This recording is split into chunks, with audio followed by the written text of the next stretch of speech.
And good evening, everyone, and welcome to Monday Night Live. I'm Steve Leahy. How are you? Welcome to the Memorial Day edition.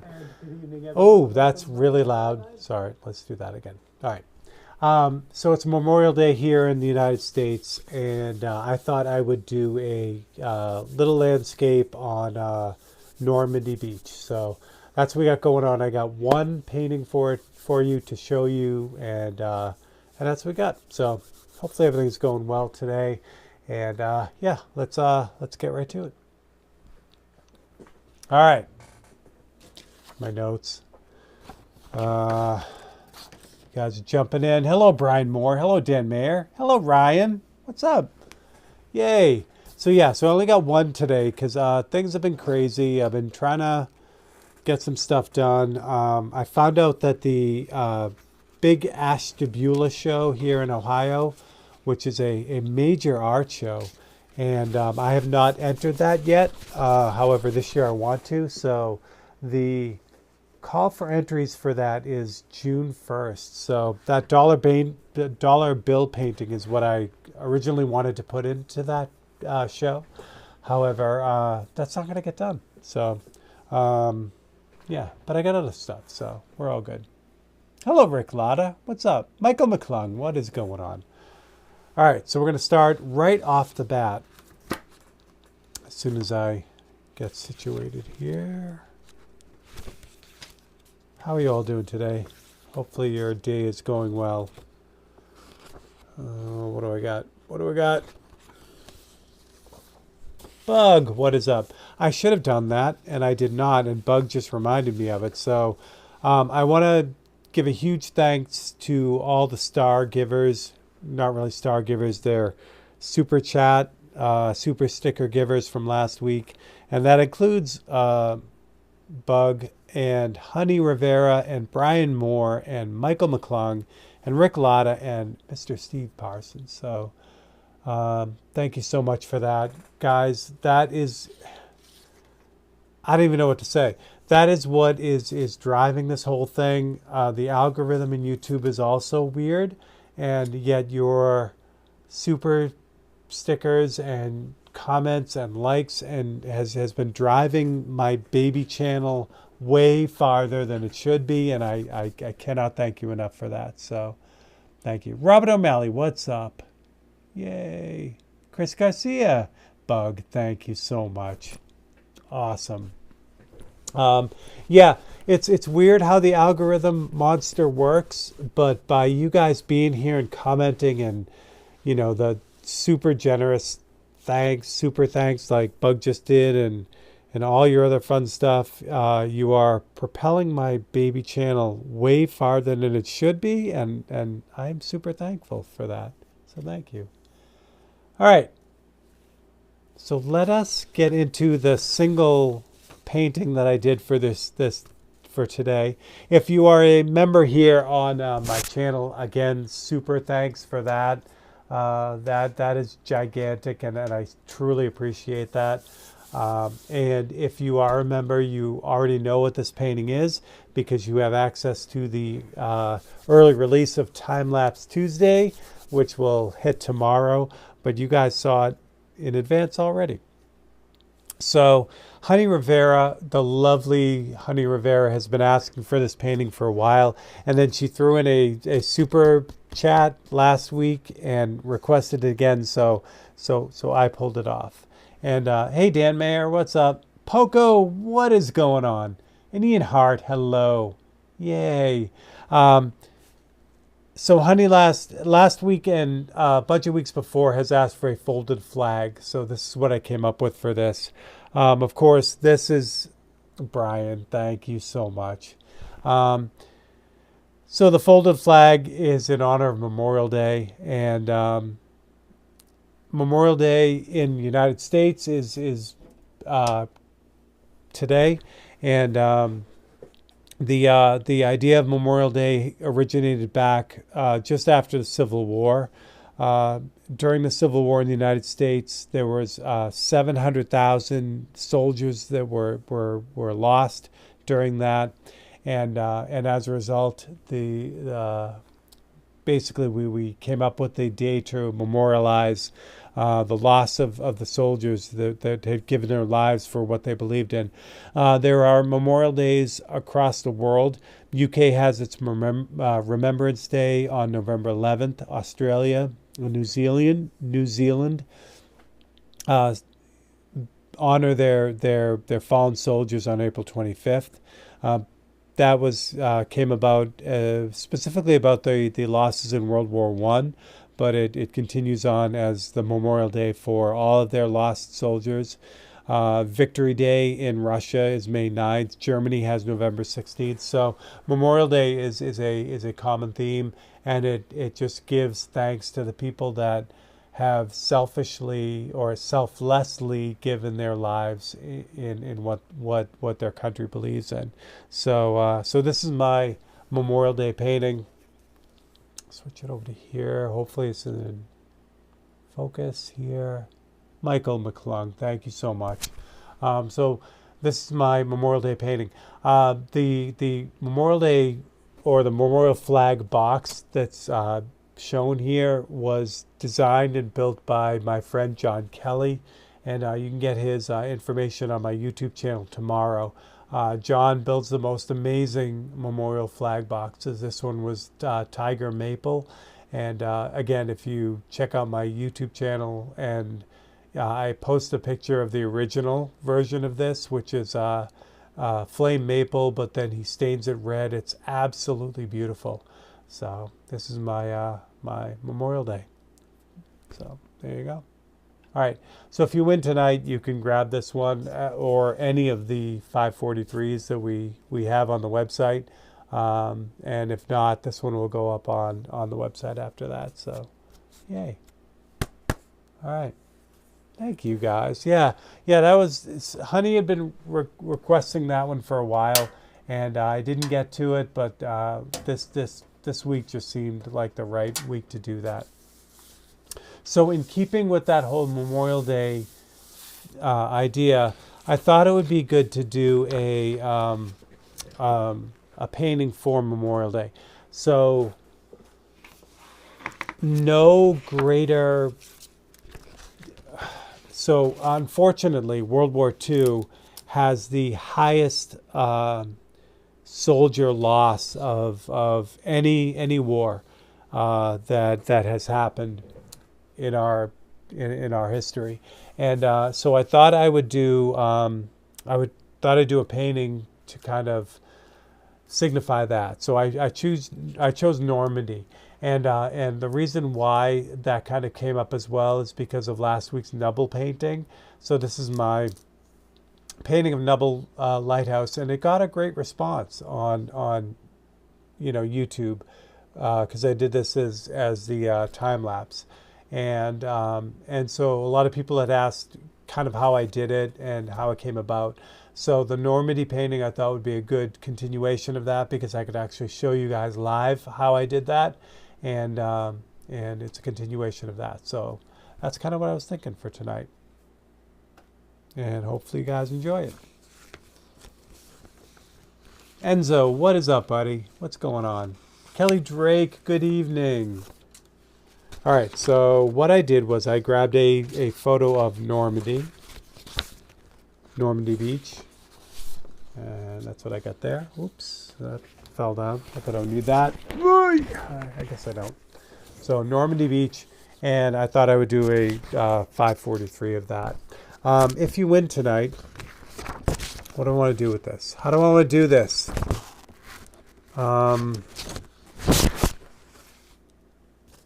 Let's do this. I will... how do I want to do this? Do I want to do bids tonight?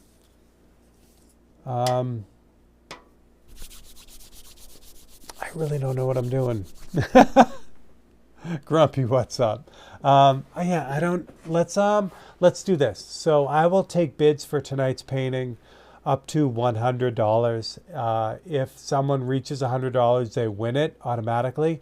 If we don't get bids for $100, if the person who wins tonight for the raffle would like this painting, they will trump. They will, and I mean trump in the most original way, not in the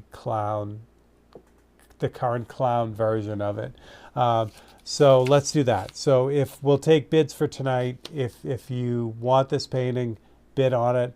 If we reach $100, whoever reaches $100 first wins it. However, if it doesn't reach $100 and we draw the name for the winner tonight and they want this painting, they will get it. So that's how we'll do it. All right. So what this is just a modern version or modern photo of Normandy Beach, and it will just make a good 543. So I'll be able to show you kind of how I develop these paintings and how I come up with them. And thanks, Bob. You're the best. Love you, brother. All right. So it's basically, I'll kind of show you how I come up with this and how I make decisions on this and how I get them done in a reasonable amount of time. We will finish this tonight. It'll be that kind of thing.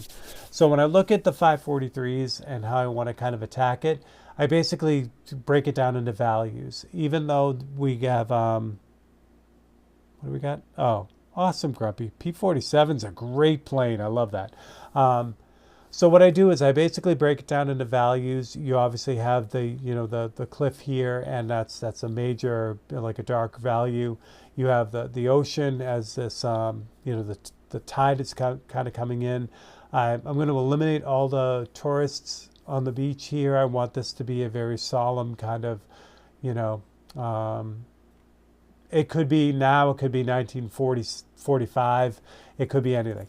The clouds I love, I'm going to keep them in there too. So yeah, we'll do that. And so what I normally do is I kind of like pick out the areas, the major areas here, and then I kind of build them up from there. All right, so let's get started. So automatically out of the gate, Bugs got this. So let's leave it at that. So this is Bugs painting. Thank you so much, buddy. My speaker just died, but that's fine. So thank you, sir. You're all set. So you got this. So if you win tonight, you can pick from the flag box or any of the other ones. And tonight I have a special cheers. So this is gunpowder, and this is from Wisconsin. And yeah, this is my last one of this. And so this is what we'll cheers with tonight. Put that over here, because we don't need that. Yeah, that's awesome. All right, very cool. All right, so what I got here, and this is, if you've seen me do this, you've seen me do this a million times. So I'm just going to kind of go over this in case we have some new people. As soon as I find it here. Oh, right up here. What I do these 543s on is UPO, which is a synthetic paper, which is basically a polypropylene sheet, and then it's got a special coating on it that allows you to paint on it. But what I do is I paint it, or I spray it with Autoborn Sealer Gray to start. So that's how these things usually get going. And then what I do is I take a piece of 600 grit paper, which I will find in a second because I throw it around and don't care about it, even though I should. So it's just a piece of 600 grit sandpaper. Dan, the C-130, the gunship, is just one of my favorites. The C-130 is a 4-propeller, multi-purpose, cargo, troop transport type of aircraft, but someone had the bright idea of attaching extremely large guns onto one side of it, and it became just a brutal plane. Brian, thank you so much. Unfortunately, Bug beat you to it, so we're gonna give this one to Bug. But thank you, Brian. That's amazing.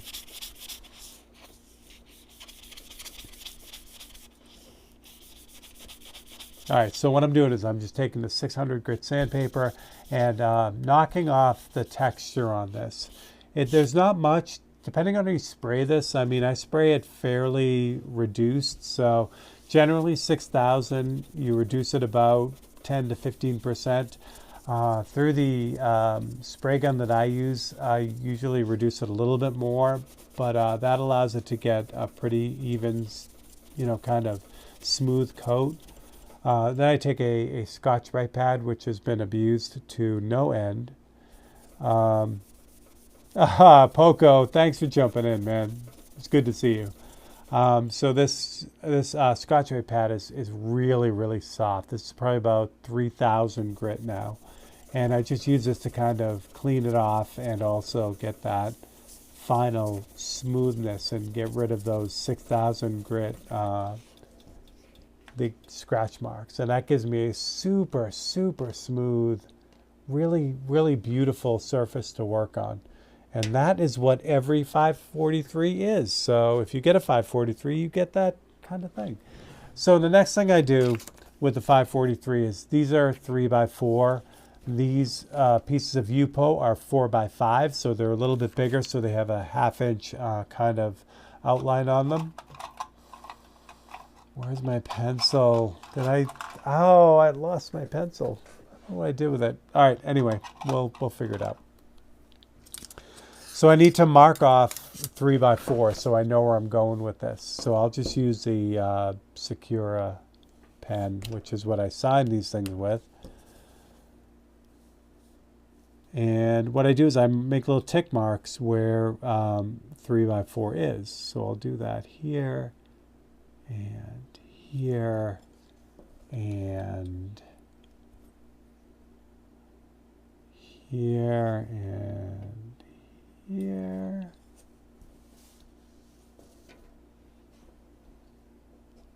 B52 is a great one, Dan. Enzo. Oh, 70 Chevelle SS. That's a great car.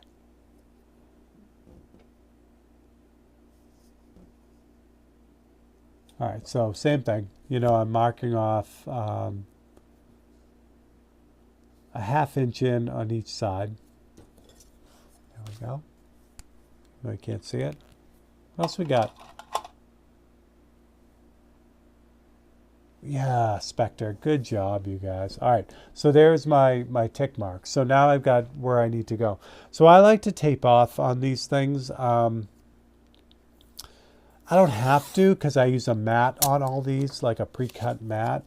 But this goes back to my illustration days where I will just kind of mask off the edging. It really has a nice kind of look at the end of it. You don't have to do it, but again, it's the way I was kind of trained. So that's kind of what I do with it.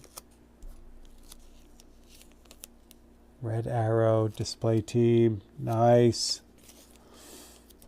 So if you are new here, welcome. And if you are new live, when you're here live, if you want to win one of these paintings, all you got to do is what all these wonderful people are doing, and just type 543 and give me a suggestion for one of these paintings. Could be anything you want. And then what I do is I pick some of them, depending on how the week is going. Sometimes it's 3, sometimes it's 1. And then I paint that. And now the nice thing is all you have to do is make a suggestion and you're in the contest to win. It doesn't matter if I paint your suggestion or not. You are still in to win. Ryan, awesome. And so Ryan just asked for a Stanley Cup. I've done the Stanley Cup before. However, that does not preclude him from winning. Even if I've done the painting before, you are still good to win. So yeah, that's fun. I've done the Stanley Cup. I've done the World Cup. I don't know if I've ever done, the,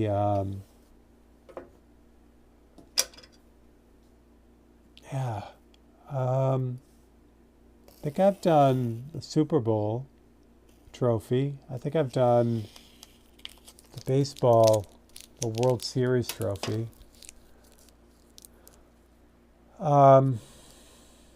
72 Chevelle Malibu Classic. Yeah, that's awesome. Yeah, I'm a big fan. All right, so there, I've got the half-inch border. So what I've done is I've come out a little bit so that when I put the mat on this, I have some room to move in case things don't quite work out right. So there's probably an extra 1/8 of an inch around the outside edge. And that is ready to go. All right. So getting into this thing. So how do I like kind of come up with how I want to attack this? The idea behind the 543s is they have to be kind of quick. And that benefits everyone. That benefits you guys. That benefits me. So what I have is I have this landscape that I got to kind of knock out. And the way I would generally look at this is overall value. So you have this darker, obviously darker value where the landmass is, and then the beach, and then you got these grays, darker grays in here, and then you got the clouds kind of going on in there. So generally what I do is I break it down by value, but I also kind of take into account what's farthest away and what's closest, because everything stacks on itself. So ice is crossing the sunlit. Ah, that's awesome. You guys have the best ideas. That's why I love it. You know, it's fun painting your ideas because one, I don't have to come up with them, and you guys have such creative ideas. It's a blast. So that's one thing I really do enjoy quite a bit, is kind of figuring out what you guys want and then go from there. So all right, let's jump into it. So now what I did was I pre-cut all these stencils beforehand, and that just makes it a lot easier for me. So what I'm going to do is, I think what I'll do is, let me start with the, what do I want to start with? Start with the landmass. So this is the copy I cut out for the landmass. Let me make sure this is focused for you. Yeah. All right. And again, you know, I've gone a little bit over with the mask, so I just lined this up with what's there. It's just going to be about here. Now, what I do is I kind of look at this thing, and then even though this has a lot of, like, you know, you get a lot of dark areas and a lot of medium areas, what I'll do is I'll take the lightest area, and that's kind of what I'll start with. So, and these 543s are basically just black, and that's it. There's a little bit of white in them, but it's really just kind of black. So, what is that? There we go. That's what I want. If you guys have any questions, please yell them out, and I will grab them. I'm feeling less technologically kind of challenged today. Things are working, so I'll be able to keep up with you, which will be nice.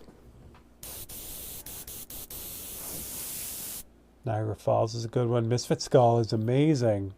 NASCAR. Michael's into race season, so yeah. All right. So even though there's dark here, all the vegetation that's growing and, you know, the other stuff that's going on, I'm going to kind of treat this as kind of a medium color, blackish. All right.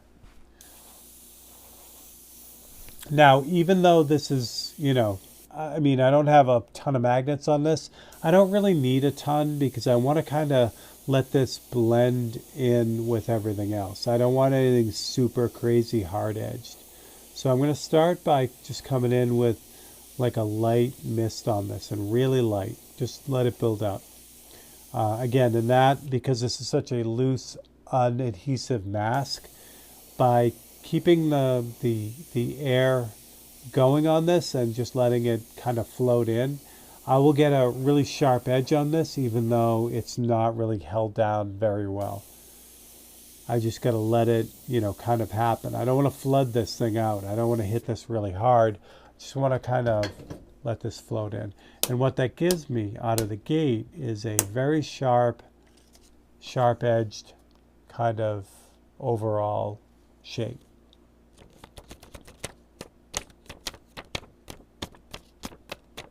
All right.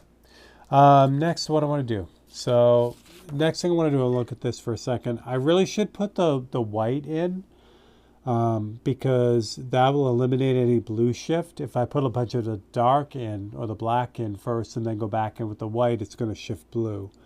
So generally what I try to do is I try to get the white in as early as I can. So let's do that. See what I got here. So this is my cloud cutout.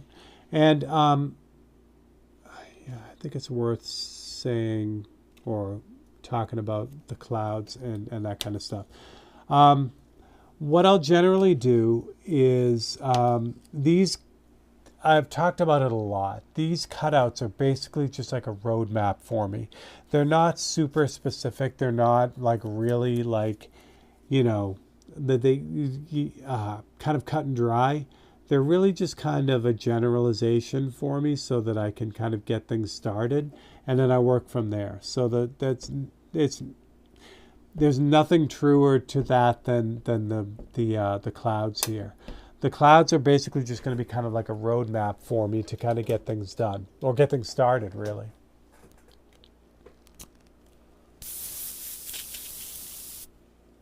So I'm going to take some white here.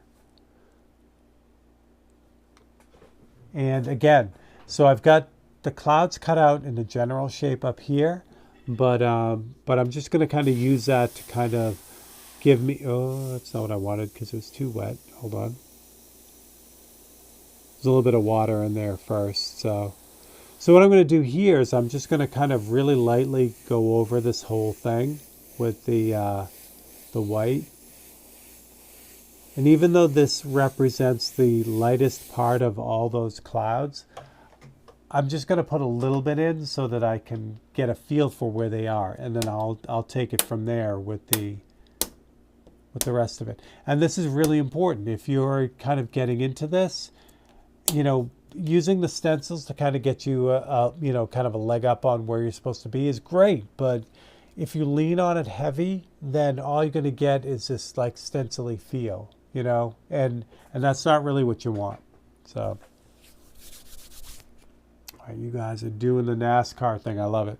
All right, the other thing I want to get into is there's a bunch of darker areas in these clouds, plus this neat kind of baseline for the clouds here.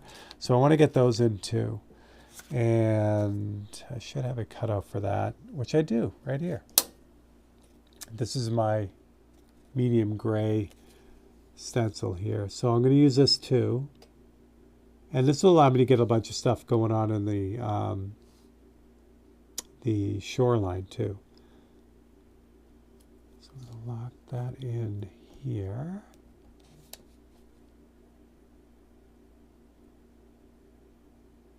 Yeah, about there.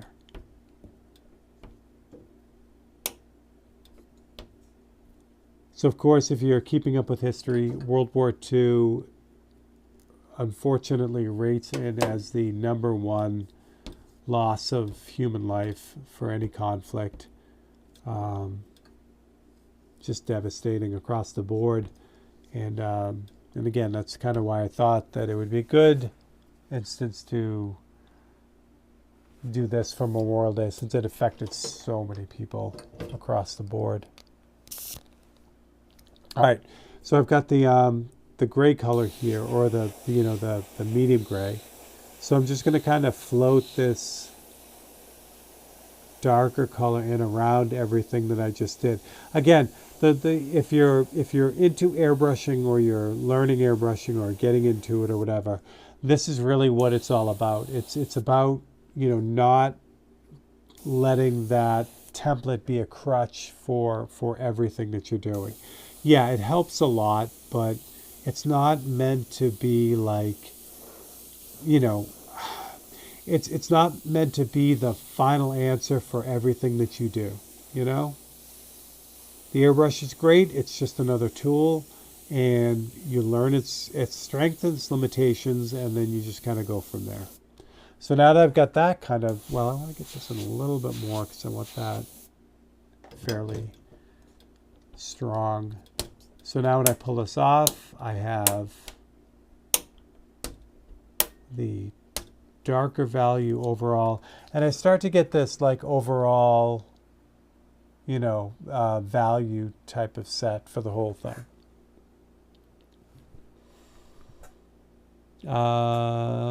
Danik Skulls and mainly Brian, you just have to keep going. You know, what's going to happen, Brian, is you love doing skulls. You're doing skulls right now. What's going to happen is as you do more of these skulls and, you know, kind of get into them and find your way, you're going to say, hey, I want to do a landscape. And then you do a landscape and you realize that a lot of stuff that you learned for doing skulls, like the texture and the values, will immediately transfer over to landscapes or portraits or whatever. So just know that what you're doing is cumulative and it's going to kind of build up and pay off across the board. So yeah, hang in there, bud. You're doing great. All right. Do I have another white one? I thought I did. Maybe I don't. Doesn't matter. It's fine. Everything's fine. All right. So I've actually got pretty much everything laid out now. So I've got, you know, I know where everything's supposed to be. I got clouds. I got water. I got shoreline. You know, we're good. So Dan, I do mainly black and white portraits and color palettes. Landscape is nice. Yeah, and the same thing, Dan. You know, like portraits are the hardest thing to do across the board. So as you're doing those things, all that stuff applies to everything else. It's just a matter of kind of swapping it over. Landscape and realism. Yeah, and again, Brian, just like I said, you know, it's the toolbox is what you want to do. You know, what you want to get down. The more you do of one thing, the more tools you add to your toolbox, and then you swap it over to something else, and all of a sudden it's not so bad, you know, and you'll see that.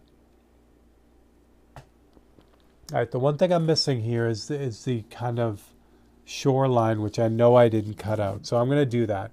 If you look right here, there's a really dark band right where the shoreline is, and I want to get that in so I know I have it. So I'm going to do that.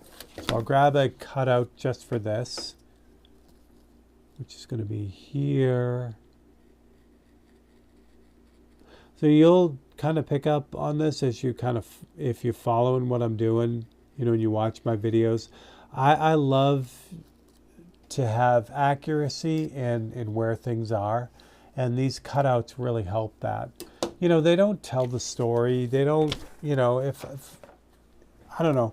I do all this stuff, and really it's just there to help me get a kind of a baseline on where things are supposed to be. But then it's up to me to finish telling the story. So, yeah. What did Ryan do? Hold on. I think, yeah, Brian's still our moderator for tonight. Star Wars Landscape. Help. Yeah, exactly. All right, so I'm going to get the farther away ocean area in. And that should be good. That should give me pretty much everything I need. And I'll show you kind of how yeah, it's beautiful. So I'll show you how do I kind of continue on from there. All right. I did take out all the tourists. So you got a bunch of tourists kind of hanging out in this photo. I took them all out because they don't help with the story. I think we're good. All right. So at this point, I want to kind of start thinking about the white. Because if I get the white in, then I don't get any of the blue shift. And I haven't seen the lovely honey on. But I'm going to try to keep an eye on the time. Oh my gosh, I got plenty of time. Yay, this is awesome. All right, so I'm gonna do the white. And I think I already have the white in here. Yeah, I do. So the white in here. So from here, what I'm going to do is I'm going to take a look at all the like areas that are really bright. And again, this painting is going a little bit slower because I'm explaining everything. If I do a 543, generally it's about 2 hours tops, no longer than that. That's what I got to get it at. But it also has to be really, really good. You know, I can't do a 543 and keep it to the time and have it be junk. because then it doesn't work. So it's a balance. So what I'm going to do now is I'm going to look at all the little white areas, like where the shore, the waves are coming in, the brighter parts of the cloud, and that's the next thing to go in. So if I get those in, then that'll solve the blue shift problem that normally happens with a lot of airbrushing. It does happen with paintbrushing too, but it's more common with airbrushing because of the thinness of the paint. So this brush here is the Micron C, and it is exceptional at detail with thicker paints, like the white. So so I use this one for white a lot, and it just does a great job. All right. So I've also left out, when I sprayed in the darker areas of the sky and things like that, I left out all this area here. It was covered by the template. So what's nice about that is I get a lighter gray there. So because I have a lighter gray and it's not that warmer black color, I don't get the blue shift that I would normally get. Like if I sprayed the whole sky with this gradation from like darker up to lighter, if I spray the white on that, I would get a lot of blue shift, because the black that Createx made is awesome, but it's also a little bit warmer. So this kind of takes care of it by leaving it out, basically. So I'm just going to kind of go through here and pick out all the areas where that, the bright parts of the clouds would be. And I love, love, love painting clouds. It's one of my favorite things. Somewhere along the line, and I haven't admitted it yet, I am a landscape painter. I love, like, you're looking at like the Tokyo painting and the Cincinnati painting and my Island Creek painting and the Boston painting, and all those are landscape paintings. And while I love painting cars, I really, really, really love painting landscapes as well. And it's just something that resonates with me. So, but I haven't admitted it yet. I haven't said, Steve is a landscape painter yet. I don't know that I can do that, because there's so many other things that I love to paint. Like the tech, like the cars and the bikes. So I don't know.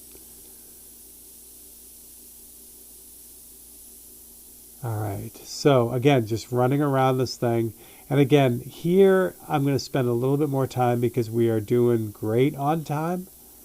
So I can spend a little bit more time on this. And this is, again, how I kind of deal with the 543s. If I get a 543 where I come up with an idea, or you guys come up with an idea, and I get it started and everything's going really, really, really smooth and quickly, I'm able to spend more time on it and add more details to it. You know what I mean?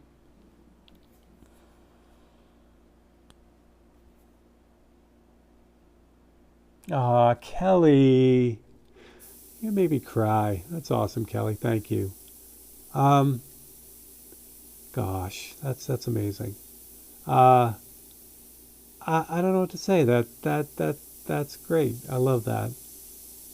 I grew up in a family that freely shared their artistic skill and their, you know, I don't know.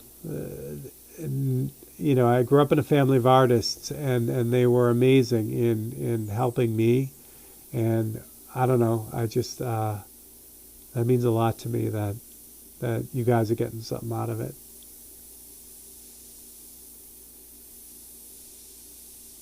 So the technique for this is basically, if you're doing this, you keep the air on all the time. That is, no matter what you're painting with an airbrush, the air is on all the time, trigger down all the time, without exception. And then what I'm doing is I'm rocking the trigger back and forth. Now with white, white's a beast. Createx opaque white sprays really, really well, but still, it's a heavy pigment and it tends to get jammed up in there. So what I do is I'm spraying all this stuff and I'm kind of paying attention to what it's doing.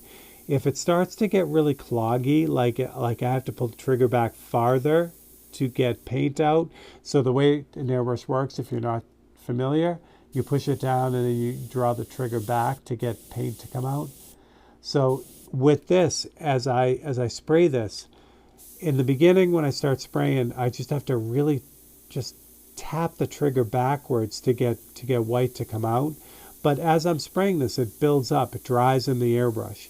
And then it gets to the point where I have to start pulling the trigger back farther to get any paint to come out.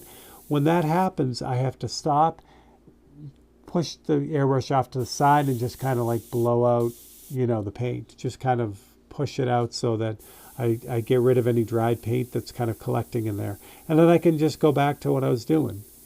If you don't do that, it builds up in the brush, it dries, and then it all comes out at once and it makes a mess. So there is no getting around that. People will say, certain types of paints work amazing and they don't dry like that, but they are lying to you. It's not true. Every paint dries in the brush. Every paint does this. So you just have to kind of move along and deal with it. And then when you get that in your head that you have to just kind of maintain it, you'll be fine. It doesn't matter what kind of paint you use. It doesn't matter what you're fighting with. It is what it is. So don't believe the charlatans. Don't believe that there is a magical paint that doesn't dry, because if it doesn't dry in the airbrush, it doesn't dry on the surface. All right. So we're just going to run through all these shapes that I've already laid out. Steve, between you and Scott, I feel like you guys have given me a huge jump. Aw, stop it. I'm going to cry. You guys are awesome. So the thing is, like when I started, it's not that, you hear all these horror stories about these people who I'm not going to tell you what I do. It's like a secret. And if I tell you, whatever. For me, it just simply was that there was, not a great kind of system to pass on the knowledge. I read the books and, when I was getting into it, the magazines were just getting started. So I read some of the magazines and that kind of stuff. But, it just wasn't available. Now with the interwebs, it's like it's all out there. And that's really cool. So, Brian, I'm glad.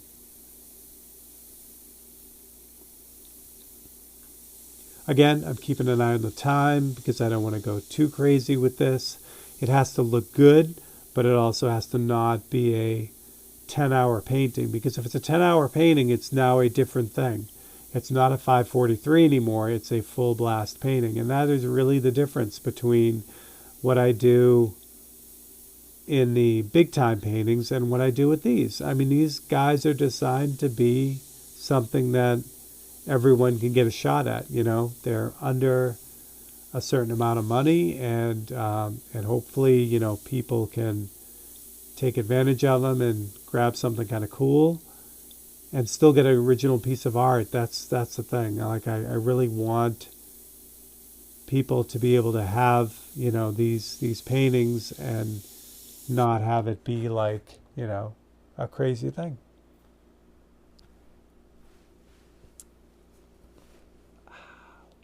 And I have poison ivy too, because I've been working on the yard, and that's normal for me. So I'm dealing with that, but I'm not going to bug you with that.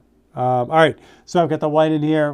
Why not keep going? So I've got the kind of the low tide kind of stuff going on here.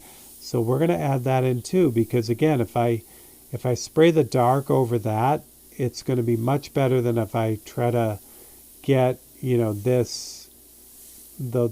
white sprayed in over all the other detail. It's going to turn blue on me if I do that.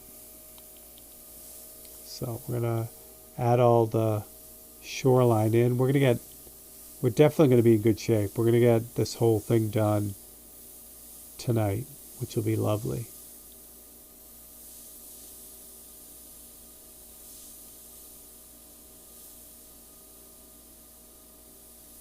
This brush is an absolute beast with white. Um, yeah, I just can't say enough about it. So again, if you're you're not an Iwata person and you want something similar, you have to get something about zero point 0.3 or less, but no smaller than 0.2 to get this to do the same thing. White just really likes a little bit bigger nozzle, which this is, like a 0.2. You could do it with a 0.3, but you don't get as fine a spray out of it. So if you're into like the Krios, what is it, 033, this one here, 289, the Krios 289, the Eclipse CS, that's another one that will give you the same kind of control over the thicker paints. But this Micron is just brutal when it comes to doing these really, really fine lines with thicker paint. I love this brush for white.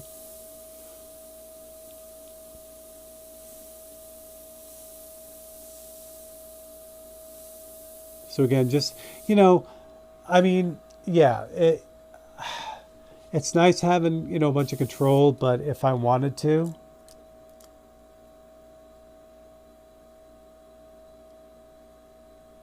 I could do the same thing with a paintbrush. So again, if you don't want to get into spending a ton of money on expensive airbrushes, which the Microns certainly are, you could spend $20 on a brush, a paintbrush, and kind of do the same thing. What this is this is just putting that white in a real specific, detailed kind of way. So again, it's just a matter of picking what works for you and what you have in the budget. Yeah, Brian, having that brush skill is super important. All right, I think that's good. For the white, because we want to be able to add more white if it gets there, but we also don't want to finish it up. We want to be able to kind of bounce back and forth. All right, you guys talk amongst yourselves. I gotta go grab one thing before I keep going, and see where we're at. What do we get for time wise? 10 minutes before the giveaway, and we are banging this thing out. I love it.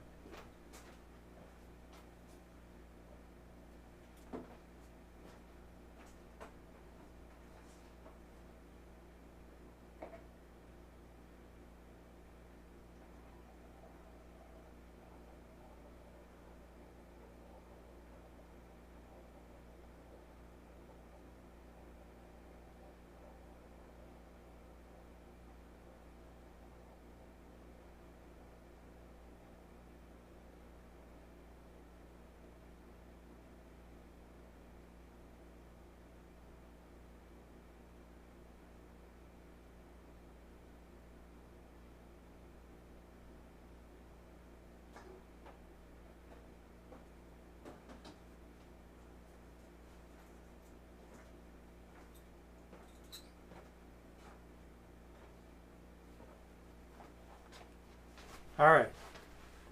I wanted to grab a painting that I've been working on, but I'll show you that when we get to the break.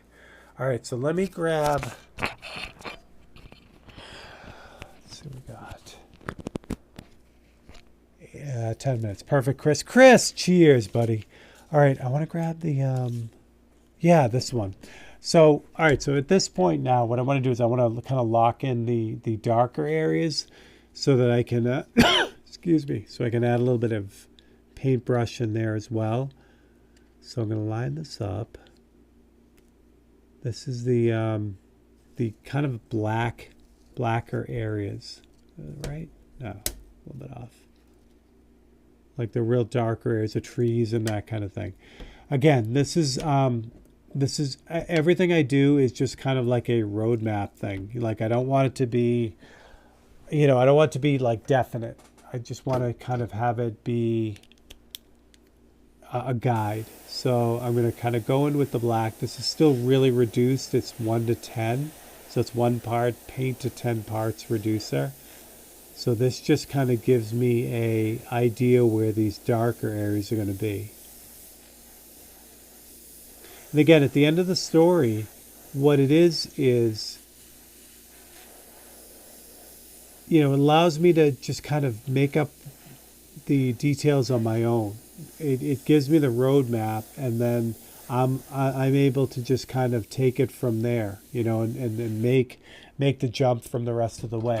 So if I said that I did this whole painting and I used all these copies, the bottom line is, you're looking at 3 different copies of, random cutouts like this, and that's how I come out with what I got going on. So Sean, what is up? Sean, thank you for straightening out my pronunciation of your last name. I'm glad you're here. Wait, is Marjorie here? Is Marjorie handing out cookies? Yes. Awesome. All right.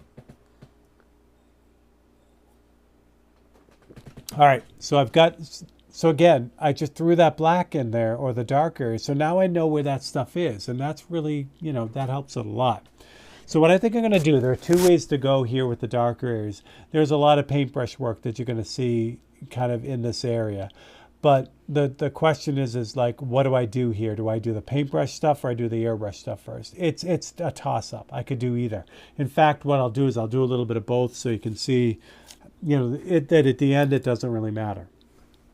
Yeah, I won't even turn the palette cam on. I just have white and black on the palette. So I'm going to grab a little bit of black here. And then this allows me to kind of go in. Is that really going to work? Yeah. I want it dark. So that allows me to kind of go in and set the edge of all, like the tree line, which is really specific. Like you can see the trees, like really hard edged. So I can go in and I can put in all the trees. Again, 543s need to happen fast. So if I was doing this as a painting, I would spend a lot of time on this part, where, I would get everything down the way it should be. But for the 543s, again, they have to happen fairly quickly. So I make overall decisions that, kind of tell the story while don't, get into, like a ton of detail that maybe won't really matter. I mean, it does, but, it doesn't. So... And again, I think I've mentioned it before. The 543s were a revelation for me because I was always stuck in, everything has to be like to the nth degree. And, I spent 100 hours on a painting and all the time. And it was always the same kind of thing. And, the 543s really helped me decide what was important in a painting. Like if you had to boil it down and still come out with a good painting, but spend 1/10 of the time, that's what these 543s really did for me. And it was a great revelation for me at the same time. And so I really am glad that, COVID happened, and then I was introduced to Timothy John Luke Smith. He really was doing all the black and white paintings with his ink, and that's really how these things started. I was taken aback by, how quick and precise the black and white paintings were that he was doing. And I'm like, you know what, it'd be really fun to mess with that. And I didn't have my whole studio, obviously, at the house. It was cut off because of, everything that was going on with COVID. So just really nice. So, yeah. Again, I'm putting in the sharpest areas, and we will fill in the gaps with the airbrushing. What could go wrong? Grumpy, I haven't done anything wrong yet, but hold my beer, because frick yeah, man. Something's going to happen. if you watch if you watch the flag box painting, there's a couple of what could go wrong moments in the flag box painting. If you remember, you've already seen it, but if you are if you're not a member, you'll go live tomorrow. Yeah, there was a couple what could go wrong moments in that. I was having struggle bus moments throughout the painting, which was fun. But we got it done. We figured it out and got it done. And again, that's the beauty of kind of doing these things and doing a lot of them. If you do anything over and over again, you get better at it, because not because it is because you're figuring it out, but mostly because you're increasing your ability to fix the what could go wrong moments and anticipating the what could go wrong moments so that you avoid them in the first place. So it's the combination of both that really makes you much better at what you're doing. And that's what it is. It's funny. We never stop making mistakes. We just avoid them or learn how to fix them faster. I think that's what it is. So, all right. I'm super happy with the way this is rolling now. Get a lot of good stuff going on. So again, the paintbrush just kind of comes in and does stuff where, the airbrush may not do as good a job, with the detail or, the precision maybe. So it's a little bit of both.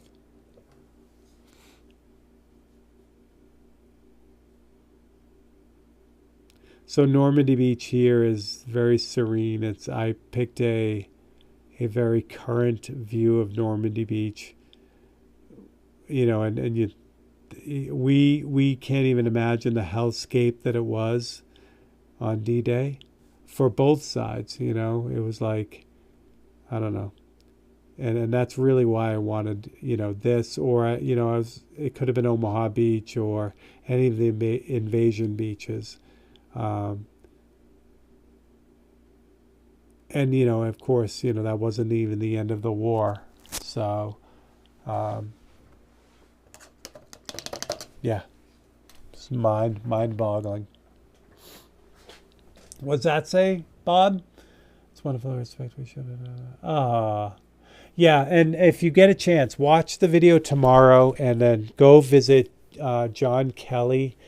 John Kelly, his woodworking is absolutely mind-blowing. I met him when I was, back in Massachusetts. John Kelly is largely responsible for the frames that I use for all my paintings now. He basically, started the design process, and then Larry's Custom Woodworking kind of took the reins and kept going with them. And but John Kelly's work is over the top. His flag boxes are insanely beautiful, just crazy beautiful. So get a chance to do that. All right, so that's what we got. Well, let's see, where are we at now? It's 7 o'clock. Let's give away some paintings and then we'll finish this up. We will have this done. Yay. All right. And Bugs won this one, so you can't have it, but you can have the flag box. So, Ian, when using the paintbrush, Steve, it's reduced paint or straight out of the bottle. Ian, it's straight out of the bottle on the palette, and I reduce it a little bit. So I reduce it enough so that it comes off the brush. That's a great question. So you can't see it because I didn't turn it on, but I have a little bit of 40-21 reducer in this one, and I just put a little bit in there and then just loosen it up a little bit so it works. All right, let's jump back to this. So here is the flag box painting we were just talking about. It's going to be on the YouTube thing tomorrow, time lapse. This one's called All Was Given, and it's a 543C. So if you win tonight, you can choose this one, or like I said, you can go on the website and choose any one of the 543s. If you don't choose this one tonight, this will go up on the site, and you can grab this one.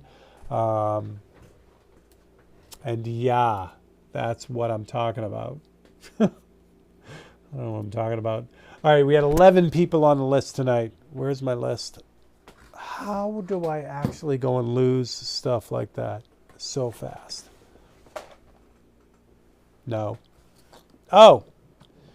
Alright, so I'm going to give you a secret while I'm getting ready for this. I'm going to give you a secret preview. I love coffee more than a lot of things. And I have a new favorite coffee place. And they have been, without provocation, they have been giving me coffee, which is the way to my heart. So I thought I would do something nice for them since they are getting ready for their grand opening. So I painted them a picture, and I'm going to show you guys. They don't follow me, so I know they won't see it, but I'm going to surprise them on Friday with this. But here's my painting for them. I'll switch over to this one.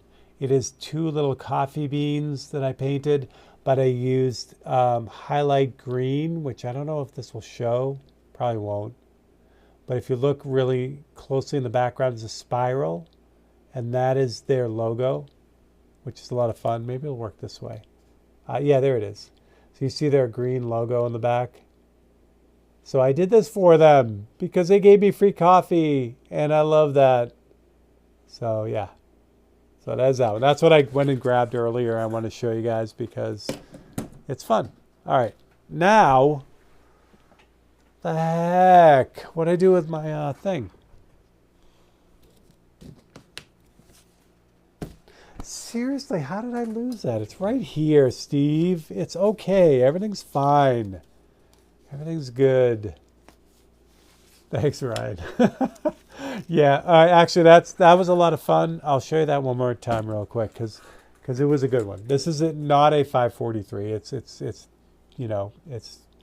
more detailed than a 543, but a lot of the detail on the coffee beans was done with like the airbrush stipple thing. So you turn the pressure down really, really hot, really low, and it'll stipple out, the texture, which is a lot of fun. So that is my coffee bean. And then if you hadn't noticed, the pinstripe, the stripe around the edge of the image is actually coffee grounds because I'm insane. And yeah, so coffee grounds. So that's my coffee painting. I love coffee. All right, let's get to it. I found the thing, which is good. I don't even need the thing. Yes, I do need the thing because we have the names. So here is your list of names for tonight. London Pen, what is up? Oh, God. Bob, come on, man. You're on my side. You're supposed to be on my side. All right, so here's your list of names for tonight. And we have 10 people on the list, but we got a ton of people on the list for real. You guys are amazing. Thank you so much for everything, for jumping in and doing all that fun stuff. Wait, this isn't the list. Did I screw the list up? This is last week's list. This is this week's list. I don't know how that happened. Here's this week's list. God. Fine. Everything's fine. Here we go. So that's this week's list. So get your numbers out, and we'll make this happen. So tonight's winner, despite my what could go wrong craziness, is, hello, is number 1. Do you remember who number 1 was? I do. No. Mr. Dan Mayer. Dan, where the hell are you, dude? You won. Congratulations, Dan. So Dan is our winner. Bug, you are 1 off. But you get this painting, Dan. So Bug. So that's good. All right. So congratulations, Dan Mayer. Dan, if you're here, if you would like the flag box, you can grab that one. You get first shot at that. If not, Dan, you know what to do. You can go on my site and you can pick one, and it's all yours. Yeah, that's what we got.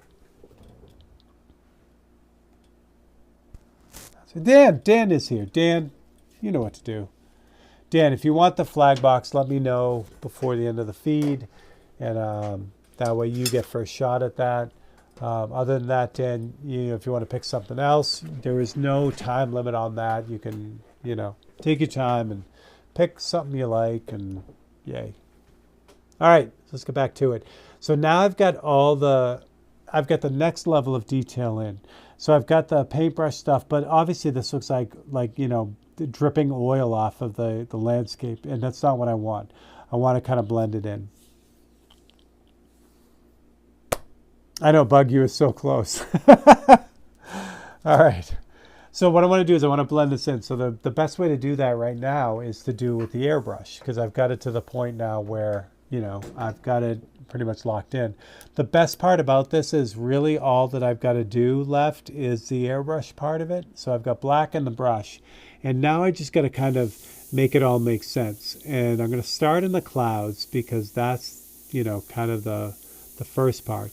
So any of the dark areas of the clouds, I want to kind of throw in here first.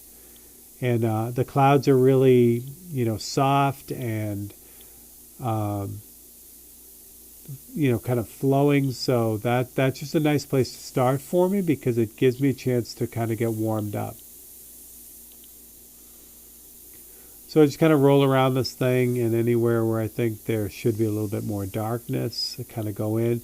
I can also use this to clean up edges on the white. If the white, are at a blowout or something, I can kind of go in and straighten that out a little bit, or just, kind of bounce around. It's really kind of casual and fun. Again, the white is in there now, so I don't have to worry about having to put it in after and having any kind of weird blue shifting going on.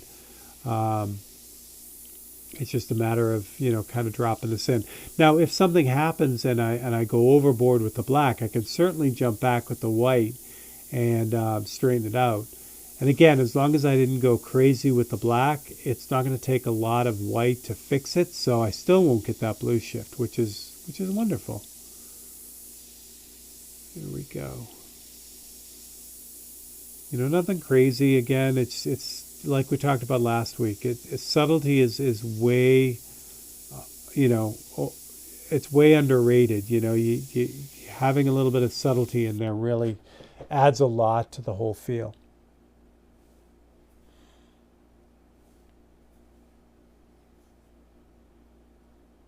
Most other food, Stevers for coffee. Chris, you are right. All right, so I've got the clouds pretty much good. So now it's the same thing that happens with the background. Again, it looks like there's oil dripping off all of these cliffs. I want to change that. I want to kind of make that all blend a little bit more cohesively. So I start, with the cliff lines, and I add shading. This black is still really reduced. I may find that, I think I need to have a little bit stronger black here. So I know I won't need it in the shore. So I'm going to use this thinner black in the shore to kind of do the same thing I did with the clouds. Just kind of add those details in the shoreline, which are a little bit more subtle than the landscape, the cliffs. So we're going to do that now. Fortunately, on this, unlike the lighthouse one, the lighthouse one had a lot of waves in the water, which I had to paint in with the paintbrush. This one doesn't have that, so I don't have to worry about that, which is nice. That saves a ton of time. Almost all the time with the lighthouse painting was getting in the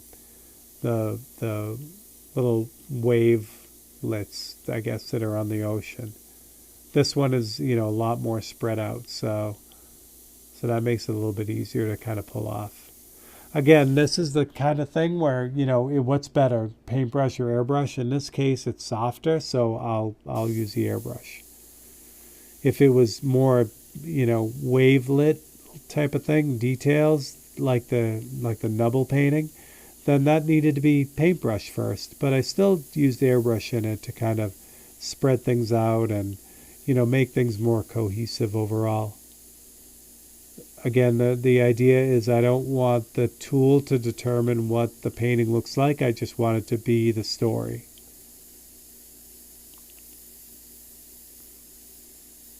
There is a bunch of wavelets down here. But, I think I can pull them off with the airbrush. So, again, just kind of get them in with the airbrush, and then I'll blend them all together after.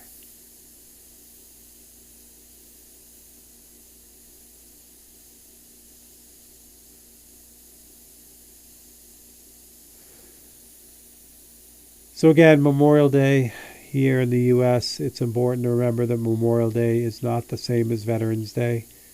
Veterans Day, we honor, the men and women that have served in the military but are still with us. Memorial Day is specifically for the men and women that have gave the ultimate sacrifice. They have given their lives for their country. And, the United States, Memorial Day kind of signifies the first day of summer unofficially. And it's a very happy time, and you hear a lot of, happy Memorial Day wishes, and that's great and everything, but it needs to be reinforced what Memorial Day is. It's nice that it's the end of May and it represents summertime, but just a tragic loss of life. Not tragic, I guess, because these men and women believed in what they were fighting for, and they were willing to give their lives. That's really what the idea is behind Memorial Day. And the fact that we can celebrate and we can have the beginning of summer cookouts and opening the pool and all that stuff, that is 100% because of the people that believe that the people that believe that that was important enough to do, that they were fighting for us. They were fighting for the reason that we could do that. And it doesn't matter what side of the ball you're on and who was right and who was wrong. It's about those people that were in the trenches, those people that made the decision to go and take care of that for us, for everyone. So that is what it's for. And again, I'm not shaming anyone for saying Happy Memorial Day, because it is a reason to be happy that we have men and women that are willing to give everything so that we can say Happy Memorial Day, or that we can say, we're happy that we get to live the life we live. So, all right, so I just put in all the ways while we were talking about super crazy important stuff, but that's how it goes. In this instance, I could have used a paintbrush, but it's a little bit faster for me to just kind of lock those little wavelets in that way. As you kind of back out here, it gets too small. The resolution kind of blurs out, so I don't have to do that, and I just have to blend in those stenciled areas. As far as the beach goes here, there's nothing going on here, so I'm going to kind of just add a little bit of detail in some of the sand maybe, kind of drag that out. And in all that stuff, I've used up pretty much all this medium-ish gray, or the lighter gray. I need the darker gray to do the less reduced paint to do all this. But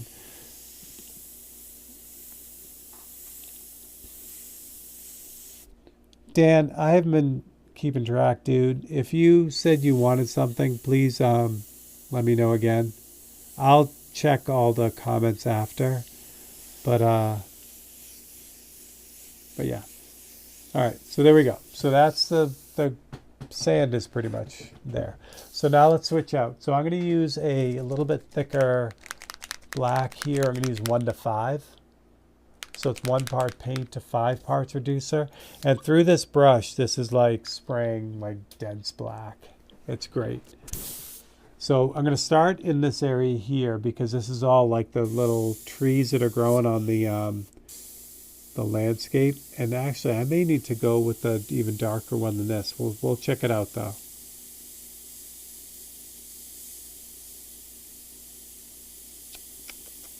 What do I want to do? Do I want to do it? Yeah, we'll do it.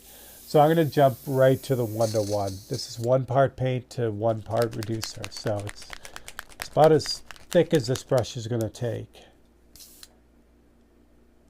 But the nice thing is it's going to give me a very... Oh, Dan, you want the flag box. You got it. All right, so that one won't go on the site after. So Dan, you know what to do. Just quickly send me a quick message on where you want that shipped. And I will get that out for you. All right, so this is really like, for this brush, this is really like spraying pure black out of the brush, which is nice because for this, it really gives me a chance to, get that dense black right out of the gate, which is great. So what I'm doing is I'm just kind of spraying in where the trees are going to be.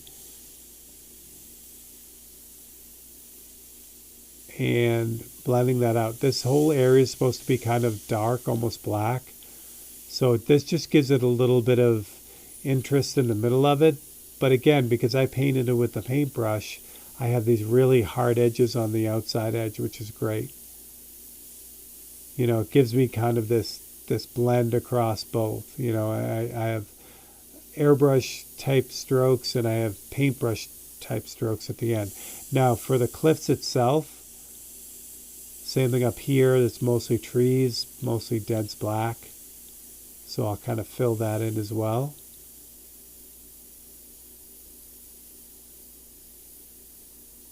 Run that right down.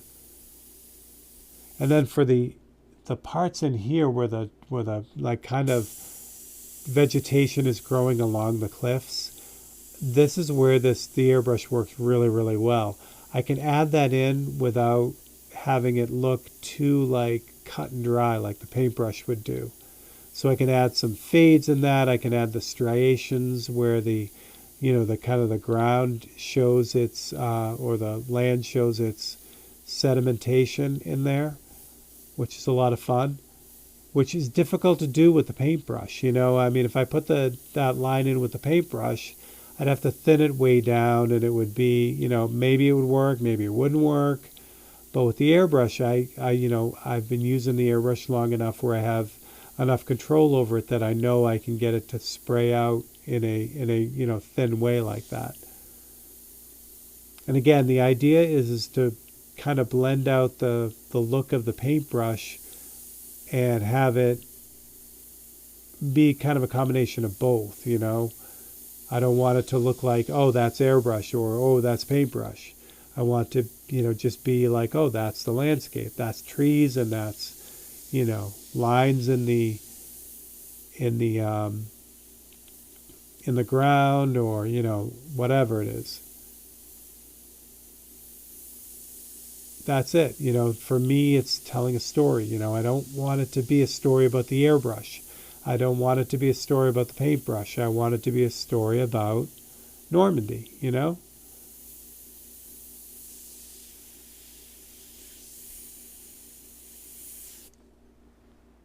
And in the end of it, that's what you get. It's fun. And again, hopefully, if you're getting into airbrushing, I kind of blast this out. I do this really quick, and that's the idea behind it. But I want you to get the idea that, it doesn't take like crazy, unbelievable, like kind of like ideas or skill to get this to work. It's really just a blending of the two, and that's what I want. At the end of the day, that's what I want you to take away from it. That you use the advantages of whatever tools you love and want to kind of incorporate. Now again, if you want to do this whole thing with an airbrush and that makes you happy, then that's what you're going to do. If you want to do this whole thing with a paintbrush, knock yourself out. It's going to come out great, So it's really your story and how you want to tell it. And again, for me, I don't want the tools to tell the story. I want it to just be, overall what it's supposed to be. And that is how you do it. Boom, done, roasted. So I'm going to take the Magic Sakura pen, which I love so much, Archive ink, sign this bad bear, date it, 25, and there you have it. Actually, I'm going to do one more thing. This, again, this is very paintbrushy down here. Kind of blur that out a little bit and give it a little bit more airbrushy feel. And in here too, I've got some blowouts from the white. Add a little bit of that. And that's better. So there you go. There's Normandy for you. So what's going to happen here from this point on, I'm going to spray it with UVLS satin. I'll pull one of these off to show you. So then I pull this off, and this is how this works. Dave, Bug's got this, so it's going to come with a mat, but but the mat is a little bit bigger than the area, or smaller than the area that I have, so it'll kind of fill in that gap. But yeah, that's how it works. It's pretty straight ahead. So there you go. There's your Normandy for Memorial Day. All right, you guys talked me into it. I'll put a little bit of UVLS on it. I'll put the first coat on it because it's funny. The UVLS makes all the difference in the world in these. I love, love, love UVLS. Do I have a thing to put it on? I do not. So we're just going to spray it right here. I shouldn't do this, but I'm going to do this because what could go wrong?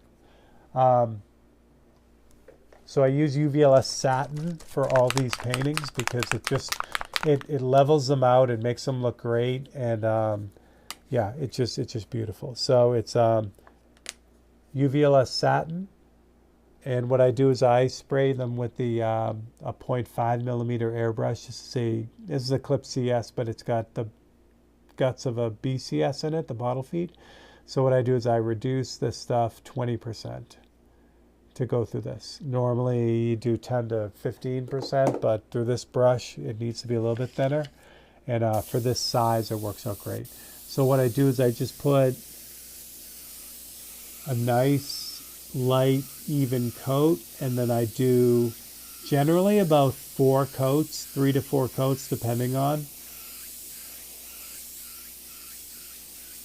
So there's the first coat. Now what I'll do is I'll let that sit for 15 minutes, and then I'll go to put the other coat on it. But that's kind of how it goes.